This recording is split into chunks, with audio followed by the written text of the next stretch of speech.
Welcome to the Hockey Physiotherapy Podcast with Ben Dooley and Thomas Scar.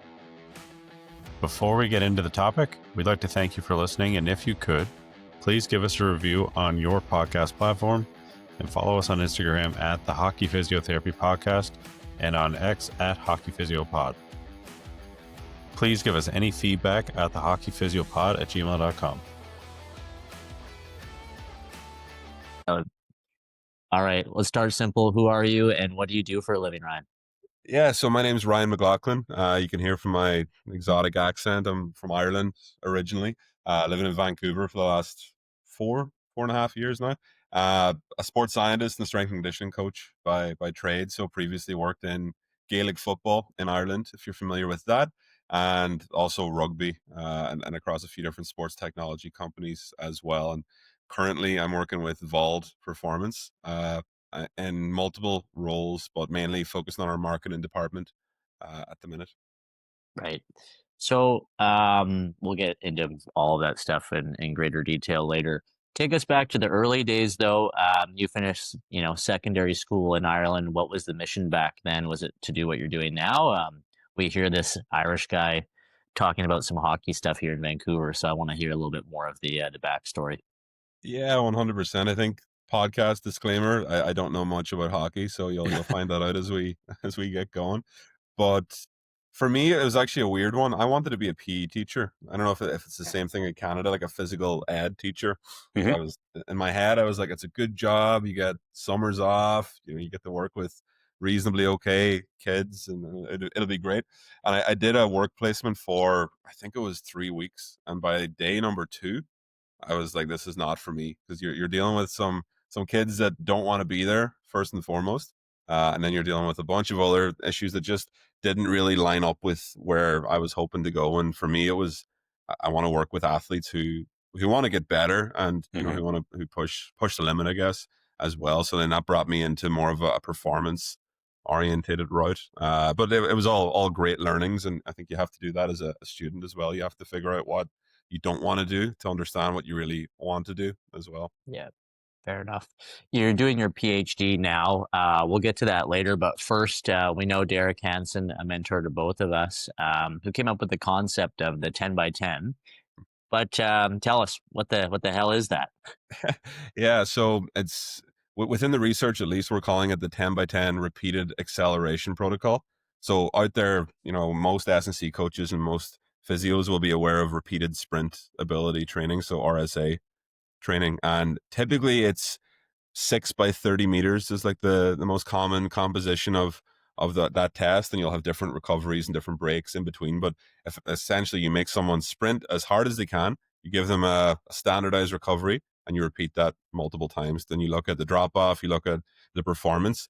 The difference between what we're doing and what the traditional RSA training is we're focused on acceleration in isolation. So we're not looking at max velocity and top end sprinting, because we all know that when you move into those higher speeds and the more upright running postures, your body is accepting more and more force. So if you're talking in a rehab context, potentially a bit more risky. If you're dealing with a 100 kilo plus rugby player or an NFL player, to make them run at those speeds when you may not be 100% confident in their hamstring or whatever the pathology is, it's kind of risky, especially in professional sport when there's so much on the line as well. So we're focusing on the acceleration portion of it. And for my research, it's primarily with team field sport athletes, which is, grass, lacrosse, football, soccer, rugby, and anyone like that. And we've done our own experiments on ice as well, which we'll talk about. But for my research, it's, mainly focused on that element. And we're looking to examine it as a novel conditioning tool, is what the title of the thesis is, because it is new. We're trying to understand, if we do this protocol, what will the gains be? And we're also looking to compare it to that traditional 6 by 30 meter protocol that I mentioned as well. So, answer the question, can we get athletes to do more dense work without going to those top speeds? And will it have the same effect, or do we still need to focus on some of those 30, 40, 50 meter efforts as well? Right. Wonderful. That kind of answered my next question, was going to be what kind of qualities or adaptations you're trying to measure or build with the the 10 by 10, but that works well for hockey, right? Like in a lot of sports, your first few meters is really where you're winning and losing games. Yeah. So we tried the 10 by 10 on ice recently.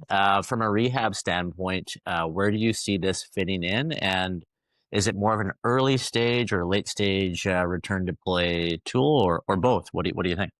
Yeah, I think it's probably both. And Yeah. again, coming into the on ice testing, I was using a lot of my biases from team field sport athletes, and the way that someone accelerates. It's a bit different in hockey because there's that element of friction and maybe no friction as well on the ice when you're going through things. So for us, when we do the team field sports side, you're usually looking at like 6 proper contacts with the ground. So when someone accelerates across 10 meters, between 6 to 7, and that'll vary depending on the athlete and their technique, of course. But in hockey, it was kind of landing around 6 to 7 as well, from 0 to 10 meters. But the one caveat to that is they were really only, I would say, pushing on the ice for 4 to 5 of those steps. Then an element of glide came in as well. And it starts to maybe add some noise to the data when you're looking at strictly just times. So what we found, and you'll probably agree with it as well, Thomas, is when we implemented the 10 by 10 on ice and we did sub maximal efforts, we first of all tested the athlete's max 10-meter time, and let's just say it was 1.9 seconds.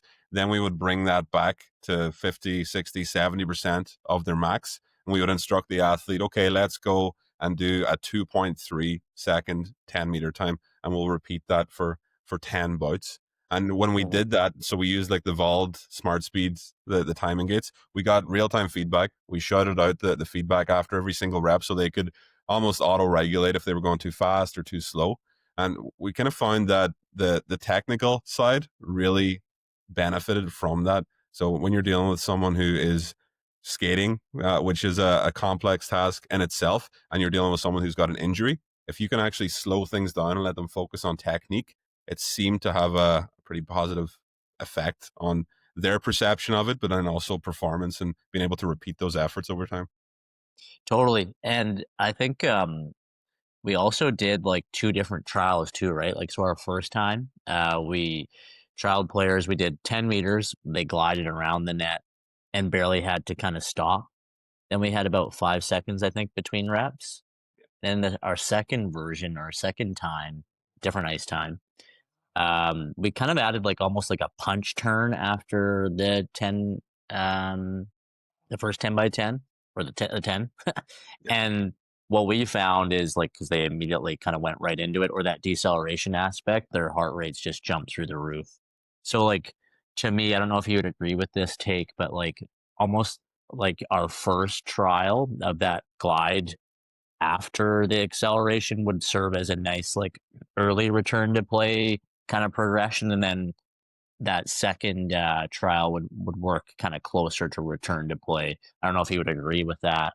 Yeah, I would definitely agree. There's obviously a larger eccentric stressor when you're hitting those decelerations. The one thing I will say is that we approached the first one as strictly this is how we're going to test it, and we're going to do it with laboratory style Yeah. conditions on the ice, and we're going to make sure it's standardized and we don't affect any of the accelerations with a hard stop. But then we moved on to that second session, which you mentioned, Thomas, and it was more of a, okay, now we're actually training in hockey. We're looking to get a training stimulus, and we're not looking to test. So we might not have been as concerned with strictly the times, but more, do you do this in hockey? And does it, carry over? I think one of the athletes on that second session, they said it was kind of close to a bag skate from I guess their heart rate response, the way that they found it, and the overall time. So it was taking 60 to 90 seconds for the athletes to get through 10 reps, which was pretty fast. Yeah, and also like I think that's good feedback from the athlete, like you say. Essentially, when we see like teams bag skate by the end of, or probably halfway through, Ben, you probably agree with this. You see guys become really upright, and their technique becomes really poor and sloppy. And what we really liked, and the athletes agreed, and you agreed too, Ryan, as a big hockey specialist, of like your mechanics of skating stayed pretty good though. So like by controlling that acceleration variable, it seemed like, yeah, they did get fatigued towards the end. They were a bit more upright, but we saw a better posture throughout. last kind of 10 by 10 question for you, Ryan. I haven't really thought too deep into this, but how else would you manipulate the 10 by 10 on ice compared to what we did? Obviously, you could change the rest and maybe some direction change, but what do you think? Yeah, there's a few elements there. So as I've been thinking about it since we've done all the testing, you probably would even reduce the distance that you're timing. So looking at if it is the first 4 to 5 pushes on the ice rather than just going for an arbitrary 10 meters, it might be 7 meters, or we might have to dive a bit deeper and look at what works for the athletes if you're looking to quantify purely like their effort when they're pushing across. But then the other Mhm. side is you probably could start to implement some degree of technical or tactical training into it. So I would Mhm. envisage that as they do their max effort, they get fed a puck, they take a shot, and then they recover, they go again. So it's not strictly passive recovery. There's a degree of active in there as well. For But sure. but again, definitely not a hockey specialist. I'm not the one to talk about technique or tactics or how to put the puck in the net. But that's where my mind would go, just from Mhm. an athlete engagement point of view as well. Because when you do Mhm. drills like this, it's tough. It's For not sure. something they want to do. So if you can give them a little bit of what they're good at or what they want to develop as well, and that might be their puck work, that might be anything that way. I think that could be a route to take this. Today's episode is sponsored by SportsMap, the go-to spot for physios who want to level up their sport rehab game. They've got awesome courses, top instructors, and tons of practical info you can use right away in the clinic. They've been good enough to us to give us a code for our listeners, so use the promo code SMAP5HockeyPod at their website. SMAP5HockeyPod, the number 5. If you're looking to sharpen your skills and stay on top of the latest in sports info, check out SportsMap. Big thanks to them for supporting the Hockey Physiotherapy podcast. Check them out at sportsmap.com.au. For I got a sure. question for both of you, actually. Is there anything that surprised you when either doing the testing or looking through the data afterwards? Mm.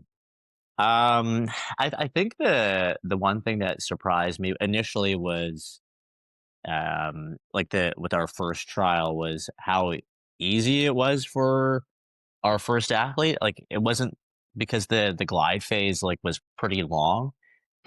He was able to recover very easily, and even like, and I said this to him, I was like, I think this guy's dogging it a bit. Like you could see one of his last reps, it was like his fastest rep. So, um, the initial why I think this is good and safe for like an early return to play aspect is like you don't have that massive deceleration phase Hmm. with the way we did it initially. So I would I guess like what would surprise like kind of surprise me in that way. I don't know about you, Ryan. Mhm.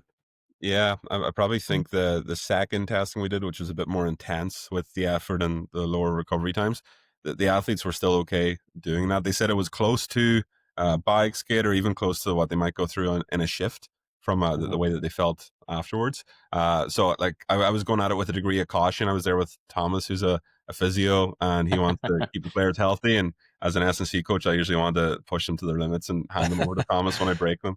But that's kind of one of the things that I learned is like we probably could ramp up the intensity with athletes that are in shape. I think that's Yeah. prerequisite because Yeah. I've done this on the field, on the grass, even on the ice. If you've got an athlete who's not in shape, they bomb after the second rep, Mhm. and it's just a punishment by lactic acid at that stage. Mhm. It's not a fun experience for anyone, and you're probably not achieving much either if you're looking at the data. So that would be one take home. Yeah. Mhm. Awesome.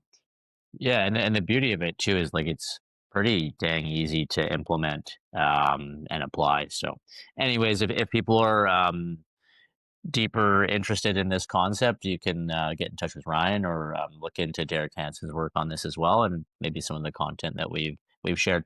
Kind of shifting gears a bit here, Ryan. You come from Ireland into the hockey world.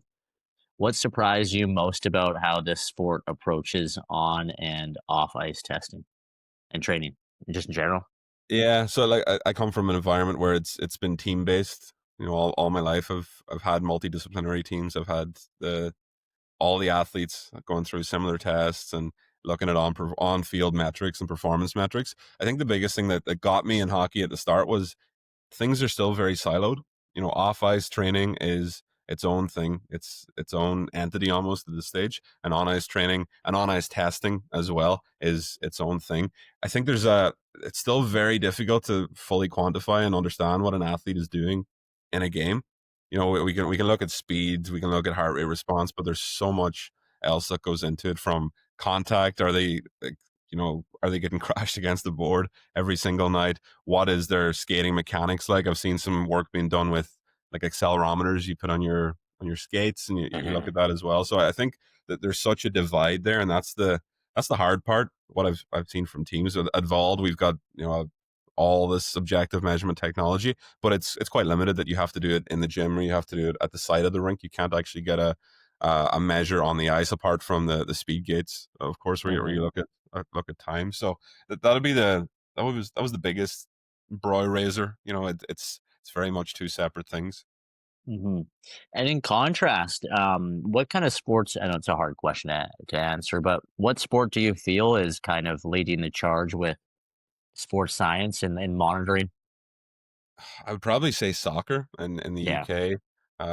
They seem to be doing a really good job. The NFL as well, believe it or not, have a really Hmm. good grasp on things. I think just player compliance and athlete compliance is the tough one there. They've got collective bargaining agreements, and they've got the players association that put certain things in place where you just can't do stuff. And obviously we saw Yeah. the NHL uh, testing ban or assessment Yeah. ban or whatever we want to call it. I think it's a bit vague yet for people to understand exactly what it means. But Hmm. those are usually the barriers. But as far as like a sport that's really nailed it, I do think the Premier League and the English soccer in general has got a really Hmm. good grasp of things. I do think that, like initially, and I think Ben, you would agree, 10, 15, 5 years ago, athletes were pretty like resistant to a lot of this stuff, especially in hockey. Yeah. I Yeah. think the newer generation, the TikTok generation is pretty interested in data, video, Mhm. all these things. So, And you're kind of uh, growing up into it too, right? Yeah. yeah, absolutely. So like I haven't seen, I guess I've worked around 10 years now, not necessarily always in the physio space, but in the S&C side, like initially guys were pretty like, they just wanted to lift weights. Now they're more interested in all these technological things. So maybe the hockey is just a little bit behind, but maybe it explodes in the coming years here. Yeah, there's two, like, it almost comes full cycle twice. There's the guys that were towards the end of their career that that this isn't going to help me put the puck in the net, or this isn't going to help me actually score on game night or whatever. But then there's also the guys maybe towards the very beginning of their career where they're negotiating contracts, and they're almost scared that the data will be used against them in Yeah. Yeah, that true. scenario. So it's just about making sure that the athletes know why, and if they know why, they typically tend to comply. That's Mhm. kind of the mantra that I go off. Hmm. Okay, let's talk force plates for a quick minute here, sir. A lot of us get fixated on metrics like peak power, jump height, RSI. We won't talk about RSA mod, but hockey's a weird animal. We're on ice, players spend longer on the ground than maybe running, and they skate instead of jump. So maybe a bit of a poor question, but is the CMJ still the right test for assessing something like peak power, which we know or understand is tied to acceleration, especially in skaters? Or should we be thinking differently for this population? Yeah, it's an interesting question. In hockey, it's there's a constant debate between the CMJ and the squat jump. And the squat jump obviously isolates purely concentric power, where they hold a squat position for 2 to 3 seconds and they drive upwards. There's no stretch shortening cycle demand there. And I understand both arguments. What I will say is, and I've spoke to like Alex Trinka at the Canucks during the offseason about this, and we had some interesting conversations. There's literature out there now that shows that hockey is not just a concentric only sport. There is a degree of stretch shortening cycle that's involved there, but the caveat and maybe the niche part for hockey athletes is they live in this triple flexed position. So if Yeah. you think about a counter movement jump, the athlete stands completely upright. They dip to their own level, and it's like anywhere between 30 to 40 centimeters from a counter movement depth point of view. So they've got that much time and that much distance to eccentrically load up, to use their stretch shortening cycle and to drive back upwards, which is a great test in itself. And it will tell you so much about any athlete and how they handle load, how they produce load, how powerful they are, and so Mhm. on.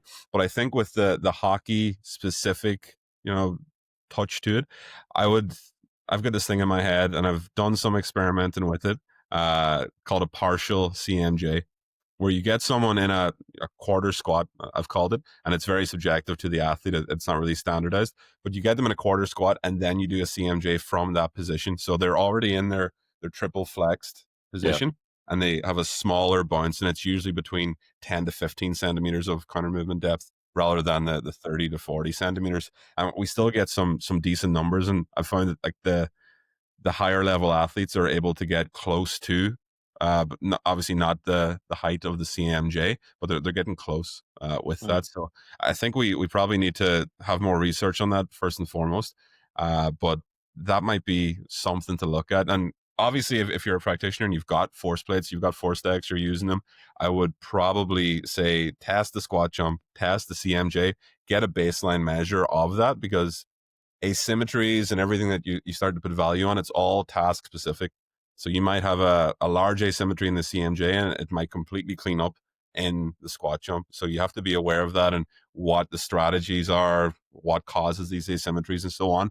So I would say, if in doubt, test as much as you can, just as a baseline, if nothing Yeah. else. And then you start to realize, what's valuable and what you should be monitoring week on week. For sure. As a physio, I'm obsessed with doing it all unilateral a lot of the time because I'm usually dealing with people that are, hurt. But you tend to do this bilaterally, yeah, Do it bilaterally, but I would also, if permitted, and if you've got the opportunity, test unilaterally as yeah, well. We've found Right. that, and it's not in hockey athletes, but it's in a majority of team field sport athletes, the unilateral test, so the single leg jump, it's almost a discriminatory test where it really highlights someone's true deficiencies rather than yeah, the counter movement jump, because there's a degree of strategy. And when you deal with an athlete who's been training for 5 to 10 years, they can compensate around some of the asymmetries. So they can mask them in a certain way. There are some metrics, eccentric deceleration, for example, where I don't believe anyone can truly mask that. You have to accept your body weight. Gravity's there. You're going to see an asymmetry if it's there. But I think if you test unilaterally as well, it's never a bad thing. hmm yeah. And I like I've talked to you about this and dealing with lots of ACL people here blowing up their knee skiing or whatever, and they'll use a lot of hip based strategies and versus really using their knee dominant strategy, which you talked about in different detail. But anyways, yeah, thanks for sharing that. I do think Yeah, we it's should great. collaborate. We should collaborate on a partial CMJ and then on ice thing in the next few months, hopefully. Yeah. Um, so you've seen a lot of coaches and physios use vault systems. What are the most common mistakes people make when collecting or interpreting data? And then what's one or two easy ways you'd suggest to clean that up? Yeah, I'd probably say that it's quite overwhelming at the start. So if you look at force plates, you've got X amount of tests, but you've also got 200 to 300 metrics for some tests. It's easy to get lost in the weeds. It's easy to follow, what he did or what this guy did or what social media says you need to do. So I would say start with the demand or the fitness quality that you're looking to assess, and then reverse engineer from that. A lot of people, we just spoke about the CMJ, the squat jump, the single leg jump. So a lot of people will just do all those tests and then they'll eventually realize, okay, the CMJ is the one for me, and I'll stick to that. So if you're an athlete and you are, let's just say you're a concentric focused athlete, you're a weightlifter, maybe the squat jump will tell you more than the CMJ. So maybe start with that and then start to build that into your testing process. I've seen, you know, the technology makes it so easy now to test so many things, which is great. You might, hop on four stacks, you can hit auto detect and you can do a CMJ, squat jump, single leg jump, a land and hold, a single leg, hop left, hop right. You can do all of these tests, but start with the quality that you're chasing and understand that, I think, would be the main bit of advice. Apart from that, reach out to Richard Devald. They've got resources. They've got a client success team that will guide you along the way as well. But yeah, this technology is becoming, we've called it like democratized. Everyone can access it now pretty easily, where previously it was confined to a professional team or confined to a university laboratory, and you needed someone with a PhD to interpret the data, and it took 2 weeks, and by that stage, it was obsolete anyways. So now it's become so easy. So just take all the help you can get, I guess. Totally, totally. I Big time. I was gonna say that I forgot to kind of ask you a follow up after the force plate stuff. Like some of us, and I'll talk about myself, I guess, in the sense of get too jump focused, and where in reality we probably should be timing on ice a bit more. Have you seen a propensity of the hockey practitioners to just kind of, because it is in theory like ice time's expensive, getting out on the ice and then allowing the coaches or asking the coaches to time on ice is hard. Yep. But do you see a lot of hockey practitioners kind of falling into that trap that I am sometimes, of just like, okay, well, test jumps versus like on ice time is probably more important. Yeah, 100%. I think yes, it's expensive on ice, but back to the ease of the technology now, you could effectively have an on ice training session, and you could test for the first 5 minutes of that on ice session. So it doesn't have to be that siloed approach where it's on ice testing or off ice testing. You can blend both together and get some degree of data and insight. So if you think about the smart speed gates that we had on the ice, you could in theory have 4 to 6 gates set up on the right hand side of the rink, and get an athlete to go as hard as they can through it 3 times at the start of their session, and that's it. Then Yeah. get your helper, your intern, whoever it is, to pick up the gates to throw them away and get into the real hockey stuff. And by doing that with 4 to 6 gates, you've got a measure of their maximum velocity, so how fast they can go, but then you've also got phase specific split time, so you can understand their acceleration. How quickly do they get from a static position to the first 5 meters? What's their 10 to 20 time? If you're thinking blue line to blue line, these types of things, you can actually look at that pretty quickly and not have it be a formal testing session, which I think is it's the pushback when there's cost involved, especially at a private hockey level. It's tough to Yeah. find ice time, never mind afford it. Oh god, yeah. Yeah. Yeah. Well, and I think coaches are becoming more open to some of the stuff like we talked about earlier. Some of the players might not want it always. Yeah, 100%. um, I was gonna say that I guess that was my questions. Like, where do you think hockey practitioners are a bit too obsessed right now? But maybe we are a bit too jump focused. But like you say, there's lots of options to work around that. Yeah, look, I think when it comes to hockey practitioners being obsessed with things, that's not a bad thing. You have to be obsessed to do well. And things I would just say that always relate, and this goes for every sport, but always relate it back to the game. You have to be playing hockey to be good at hockey. A CMJ will not make you better at hockey. It'll give you insights, and it'll allow you as a practitioner to have the best duty of care to look after these athletes, to understand maybe they're going to break down, maybe we need to give them some specific prehab to make them better at hockey. But that's it. Play your sport and do everything you can to keep them on the ice, to let them keep developing, to put them in the technical tactical situations where they will become better hockey players. But apart from that, there is no I work for a sport technology company, but I do not agree with anyone putting sport technology above the game. Yeah. Absolutely. Yeah. Yeah. I That's a think great point. a lot of people say have a PhD in your sport before anything, right? Yeah, 100%. What does a good career and a good life look like to you as a sports scientist, Ryan? A good life is probably winning the lottery, but Agreed. honestly, like the journey, it's been probably similar to yourself, Thomas, about 10 years now.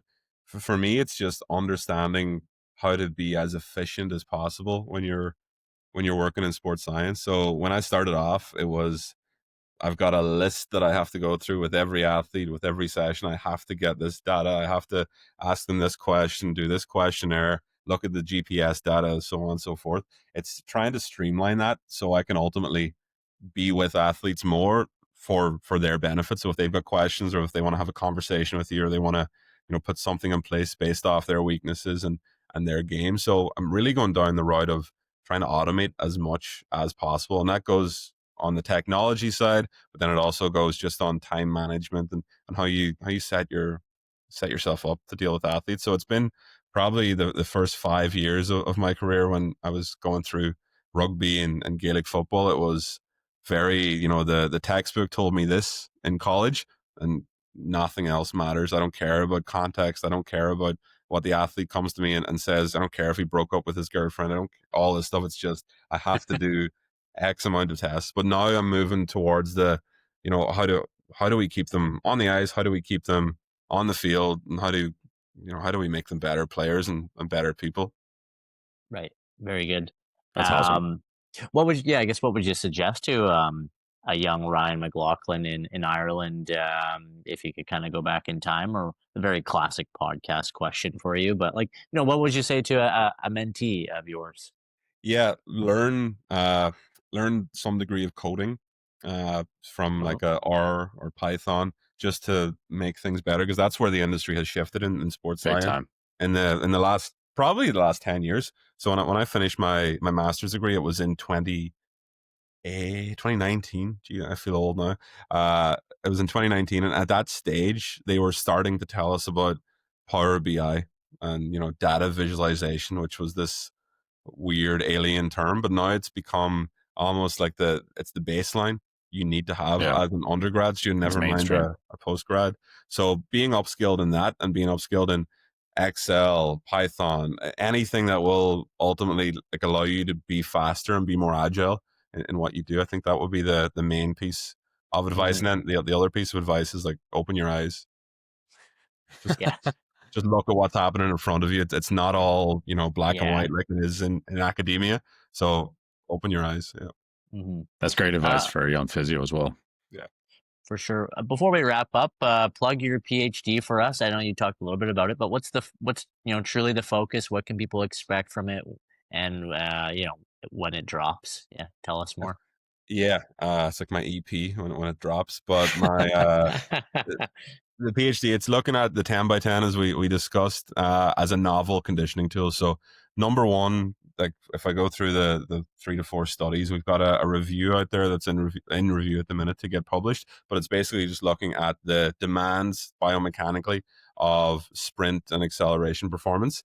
Then we moved on to a validation study where we validated the Smart Speed Plus timing system just to show that it is truly valid to assess flying sprints and acceleration on team field sport athletes.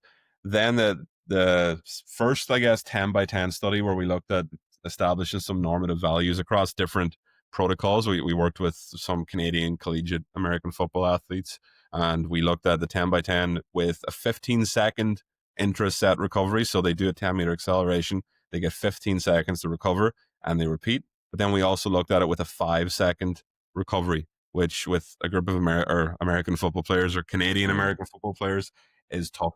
5 seconds it's not a lot of time to recover. So comparing and contrasting the performance there, and then we're going to move on to the final study, which is looking at the yo-yo intermittent recovery test compared to the 10 by 10. But then we're also going to compare that in a 6-week intervention to the traditional 6 by 30 meter repeated sprint ability Nice. testing or training, and we'll have a comprehensive set of tests across force plates, force frame, dynamo, the speed gates, obviously, and looking at if we do the 10 by 10, can it have a positive effect, and can we almost replace something else with the 10 by 10? Because if you think about like a team environment, you're not going to get an athlete to walk to the side of the pitch, do the 10 by 10, and then call the next athlete and call the next athlete, because you'll be there for your full session. But if we Yeah. could effectively get the entire team to line up on the end line and to do a 10 by 10, and it takes 70 seconds, they've ticked off so many boxes. I think that would be back to that efficiency point. You get so much work done in so little time. That would be a positive outcome. So we're looking at that. But ultimately, I would definitely just say shout out to Derek Hansen for his advice and his guidance, and he was the one who brought the 10 by 10 to the industry. And I think there was just an opportunity for an impartial Irish guy in Canada to come and pick some data, and no one batted an eyelid. So that's kind of where it's at. But hopefully there'll be some studies dropping by the end of this year and across next year as well. And I'll keep you guys posted. That's awesome. Man. Nice. Right on. How can people get in touch with you, Ryan? And what's your Instagram handle? Is it Ryan.Vald? Ryan.Vald. Yeah. Yeah, Vald, sorry. Not my surname. A lot of people just have been asking if that's my surname these days. But yeah, Ryan.Vald on Instagram. If you want to reach out to my email, it's r.mclaughlin, MCLAUGHLAN @vald.com. And then otherwise just reach out to you guys. I'm sure you can connect me. Forward on. Yeah. Right on. Well, thanks so much for your time, man. No problem at all. No problem. Thanks, guys. We'd like to thank you for listening to the Hockey Physiotherapy Podcast. If you could, please give us a review and a follow on your podcast platform. Please give us any feedback as well at thehockeyphysiopod@gmail.com. Check us out on Instagram at the Hockey Physiotherapy Podcast and on X at Hockey Physio Pod.